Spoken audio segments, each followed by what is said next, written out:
All right, number 3 from the Chapter 5 homework.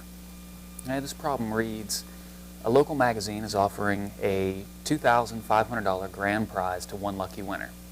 $1,000 will be paid on the day of the drawing, and the remaining $1,500 will be paid in 3 annual payments of $500 each, starting 1 year after the drawing. How much would this prize be worth to you if you can earn 9% on your money?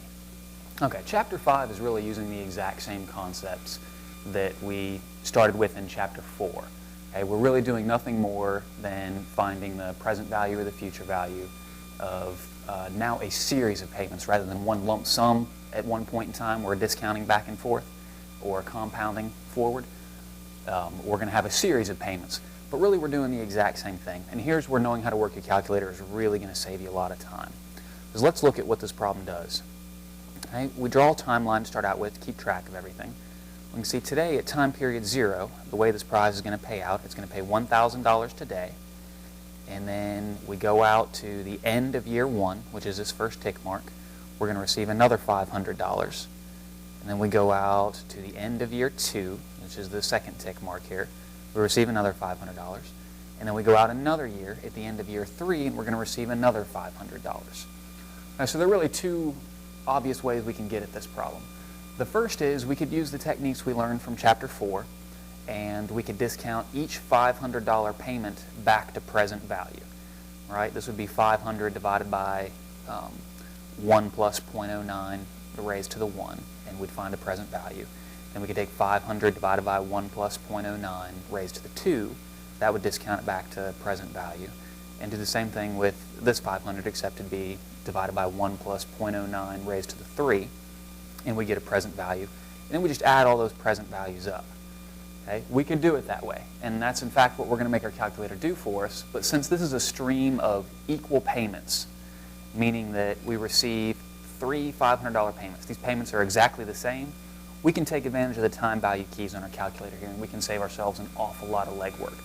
Rather than calculating the present value of each one of these individually, we can make the calculator do it for us all at once, which is what Chapter 5 is going to be all about. We're going to be calculating present value and future value with a stream of cash flows. Okay. All right, so here's how we're going to set it up in the calculator. You can see the way I've written what you put into the keys here is the same I did for Chapter 4. We just have some extra information now. Our N is 3. This thing's going to pay out over 3 years. So we put 3 and then press N to store it for N. My P over Y is still set to 1. Our I over Y, our interest rate per period, is 9%. So we type 9 and then press I over Y. Present value is what we're going to solve for. We're going to want to discount all these guys back to present value, so I'm going to leave that blank for the moment. You see the question mark there. Okay. For the first time now, we're going to use our payment key. Okay. Now here, especially in Chapter 5, our sign convention is going to matter. Okay. So you need to pick a perspective like I've talked about before. The perspective I'm going to use is that of my own pocket. So I've got to figure out what's a positive cash flow to me, cash going into my pocket, and what's a cash outflow for me, or a negative cash flow for me, cash that's coming out of my pocket. I'm going to assume I'm the winner of this prize, and I'm going to receive 3 $500 payments. So that's going to be a positive cash flow to me. I'm going to get that money and put it in my pocket. Okay, so I'm going to record this payment as a positive right here. Okay, so I'm going to type 500 in the calculator and then press the payment key. Right, and what that means now that we've entered N equals 3 and payment equals 500, what we've told the calculator is that we're going to receive 3 $500 payments at the end of each year. Remember, in the calculator setup, we told our calculator to assume that payments occur at the end of the period rather than the beginning. Okay, so when we put in N equals 3 and then a payment of 500, what we tell the calculator is we're going to receive 3 $500 payments at the end of each year. Okay, our future value is 0 here, and that may seem a little bit confusing because we've got a future value here at the end. But the calculator is assuming that we're going to receive these $500 payments at the end of each period, so it's assigned this payment to the end of year 3. So we don't need to put it in as a future value. If we had another lump sum on top of that payment we were going to receive, say another $1,000 out here at year 3, then we would have to put it in. But here we don't. We can just put it in as 0 because it's taken care of with the payment. Okay? So 0 for future value, and then I'm going to compute present value. And what you'll see is a negative 1,265 and about 65 cents is what the calculator is going to give you. Okay, remember the way the algorithm works in your calculator, if we're putting the payments in as positive and we either have a 0 or a positive future value, it's going to give us a negative present value. Okay, and the way to interpret that is we've picked our perspective here as cash going into or out of our pocket.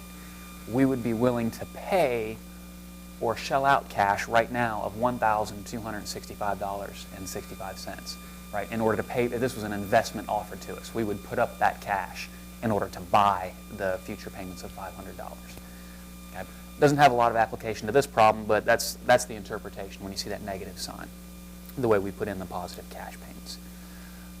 Okay, we're not quite finished yet with this problem though, because all we've done is found the present value of these three $500 payments.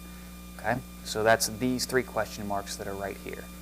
Okay, so that's the present value of the payment streams. We also need to add in the $1,000 that we would receive up front. Okay, so what I've done in the second step here is I've taken the present value of the 5 payments of $500 right here and then added the $1,000.